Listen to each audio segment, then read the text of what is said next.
بسم اللہ الرحمن الرحیم۔ السلام علیکم ورحمۃ اللہ وبرکاتہ۔ ناظرین، آج 22 مئی 2020 اور دن ہے جمعۃ المبارک کا۔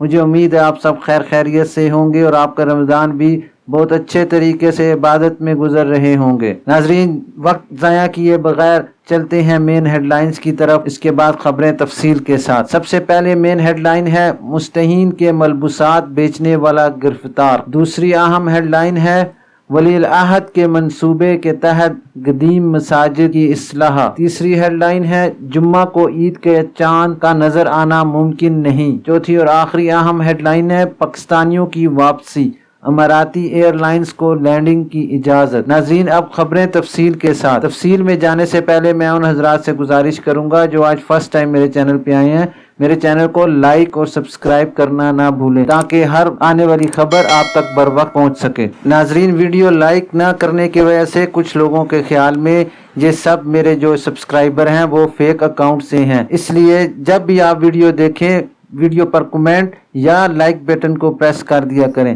شکریہ۔ خبریں اب تفصیل کے ساتھ۔ مستحق لوگوں کے ملبوسات بیچنے والے گرفتار۔ سعودی عرب کے شہر ریاض میں مستحق لوگوں کے لیے عطیہ کیے جانے والے ملبوسات یعنی لباس چوری کر کے انہیں فروخت کرنے والے غیر ملکی پکڑے گئے۔ عاجل ویب سائٹ کے مطابق فلاحی تنظیموں کے مراکز سے عطیہ کیے جانے والے ملبوسات چوری کر کے انہیں فروخت کیا جا رہا تھا۔ ریاض میونسپلٹی کے انسپکٹر کے تعاون سے پولیس نے غیر ملکیوں کو گرفتار کر لیا۔ بتایا گیا ہے کہ ملزمان مستحق لوگوں کے لیے عطیہ کیے جانے والے عید ملبوسات چوری کر کے ایک گھر میں جمع کر لیتے اور مناسب موقع پر انہیں فروخت کر دیتے تھے۔ ریاض میونسپلٹی نے ٹویٹر پر عید ملبوسات چوری کرنے والے غیر ملکیوں کی گرفتاری کے آپریشن کی ویڈیو جاری کی ہے۔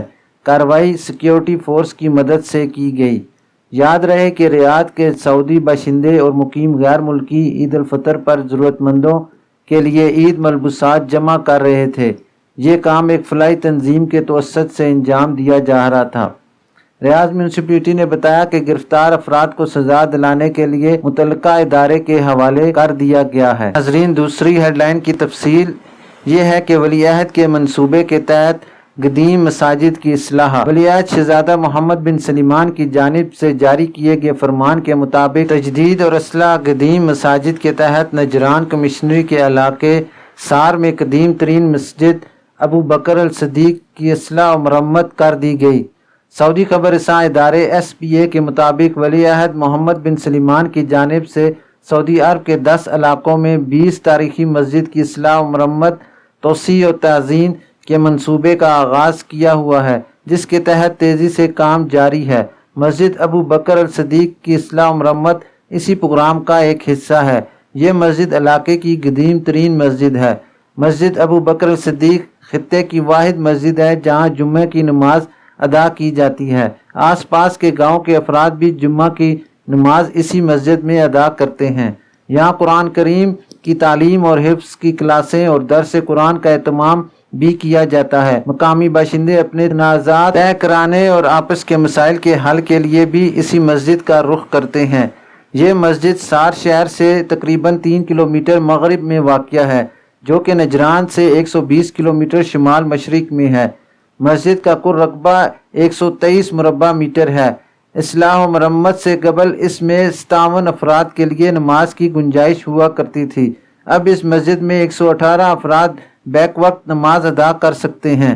توسیع کے بعد یہاں خواتین کی نماز کا بھی انتظام کر دیا گیا ہے۔ زنانہ اور مردانہ طہارت خانہ الگ الگ بنا دیے گئے ہیں۔ مسجد کے بیرونی صحن میں پہلے روایتی چٹائیاں ڈالی گئی تھیں، جبکہ قدیم مسجد کی چھت کے لیے شتیر اور سرکنڈوں کا استعمال کیا گیا تھا جو ماضی میں کیا جاتا تھا۔ ناظرین، اب ہم تیسری اور عام خبر کی طرف چلتے ہیں کہ جمعہ کو عید کے چاند کا نظر آنا ممکن نہیں۔ الجامعہ یونیورسٹی کے فلکیاتی سینٹر نے بتایا ہے کہ جمعہ کو عید کے چاند کا نظر آنا ممکن نہیں، جبکہ دوسری طرف سپریم کورٹ نے ایک مرتبہ پھر جمعہ کو عید کا چاند دیکھنے کی اپیل کر دی ہے۔ سابق ویب سائٹ کے مطابق الجامعہ یونیورسٹی کے تحت کام کرنے والے فلکیاتی مرکز نے کہا ہے کہ فلکی حساب سے جمعہ کو 29واں روزہ ہوگا۔ اس دن سورج 6:39 پر غروب ہوگا، جبکہ چاند اس سے پہلے 6:26 پر ڈوب جائے گا۔ اس کا مطلب یہ ہوا کہ جمعہ کے روز چاند سورج سے ہونے سے 13 منٹ پہلے ہی ڈوب جائے گا، جس کے باعث مجرد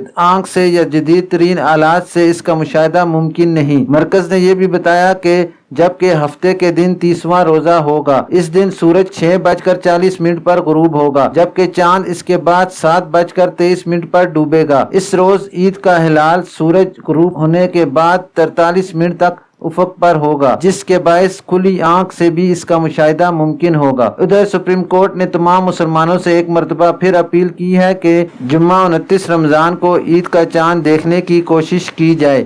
سپریم کورٹ نے بتایا کہ سنت پر عمل کرتے ہوئے 29ویں رمضان کو چاند دیکھا جائے۔ اگر کسی کو ہلال عید نظر آ جائے تو وہ قریبی عدالت میں گواہی ریکارڈ کرائے۔ لیکن اب چلتے ہیں ہم اپنی آخری اور اہم خبر کی طرف کہ پاکستانیوں کی واپسی، اماراتی ایئر لائنز کو لینڈنگ کی اجازت۔ UAE سے پاکستان واپس آنے کے خواہشمند پاکستانیوں کی واپسی کے لیے سول ایویشن اتھارٹی نے ایمریٹس کو اسلام آباد اور ایئر عربیہ کو لاہور ایئرپورٹ پر لینڈنگ کی اجازت دے دی ہے۔ CAA کے شعبہ ایئر ٹرانسپورٹ نے باضابطہ طور پر اجازت نامہ جاری کر دیا ہے۔ ایمریٹس ایئر لائنز کی پرواز ہی کے 612 جمعرات 21 مئی کو 200 سے زائد پاکستانیوں کو لے کر اسلام آباد پہنچ گئی۔ ایمریٹس ایئر لائن کی پرواز اسلام آباد سے اماراتی شہریوں کو لے کر واپس دبئی کے لیے روانہ ہو گئی۔ CAA نے شارجہ سے واپس آنے کے خواہشمند پاکستانیوں کو وطن واپس پہنچنے کے لیے ایئر عربیہ کو بھی لاہور ایئرپورٹ پر لینڈنگ کی اجازت دے دی ہے۔